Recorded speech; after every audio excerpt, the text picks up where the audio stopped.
Hello students, today we are talking about the famous post-structuralist and Marxist feminist thinker Gayathri Chakroborthy Spivak.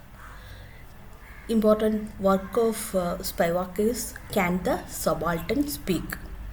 In this work, Gayathri Chakroborthy asks whether this subaltern or oppressed class can really express their feelings in any way.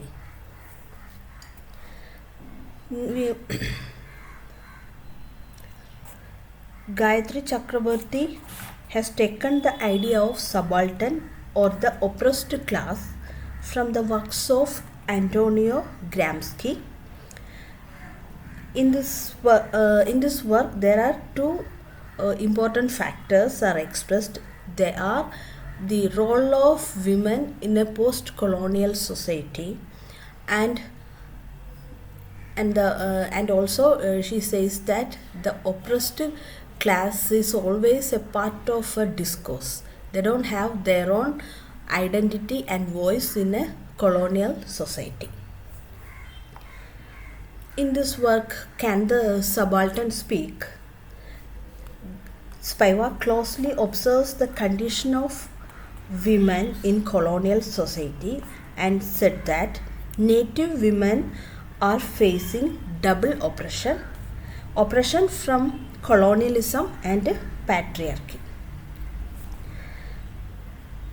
In this, in Gayathri Spivak's opinion, the subjects are forced to remain mum under the structure of colonialism, as she observes the suicide of an Indian woman in early 20th century. On the basis of a suicide of an Indian woman in the early 20th century under British rule, Gayathri Chakroborthy says that women under colonial forces are facing double oppression from the side of colonialism, and they are also oppressed due to patriarchy. Because of this oppression, the subaltern women start to write about their body, because there is no other way of there is no other way of expressing themselves. And the next important factor in this work is that the thinking process of colonial subject is constructed through discourse. An individual or native cannot have an identity without being a part of this discourse.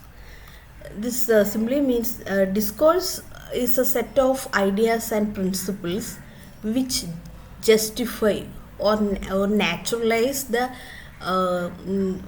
colonial oppression of others. This justification is done through by education and religion.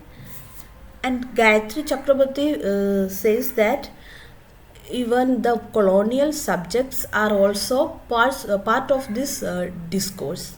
Without this discourse, they don't have their own identity. This simply means that even though the native people tries to accept the ideas of foreign oppressor, they never accept but these oppressors never accept the native people as their own. Also, these natives never have their own identity in their culture and literature. Whatever they are doing is only an imitation of the oppressor. Also, we can say that in the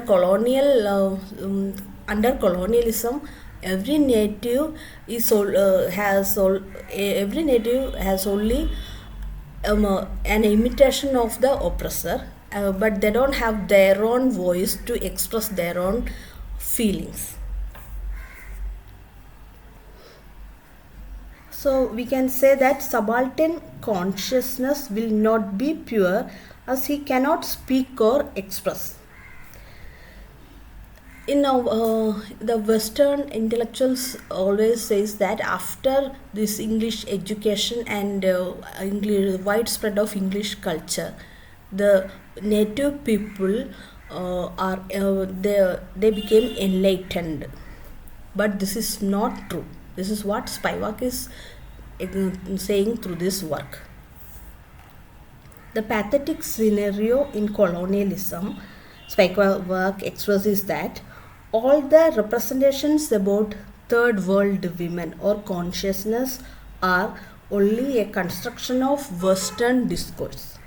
So, in the third world period, Western intellectuals says that the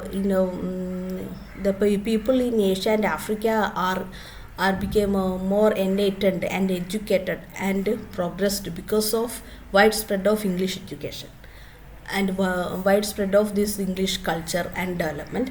But this is not true, because if they don't have their own voice to express themselves, we cannot say that it's an enlightenment. Finally, Spivak concludes in this work that colonial natives are always deprived of his or her way of expression. This finally means that subaltern or the oppressed class never they never got an opportunity to express their real emotions, because all those they are using is some other uh, all the languages and culture they are using is the uh, the language of oppressed. So it is the language of colonial people, not their own. Thank you.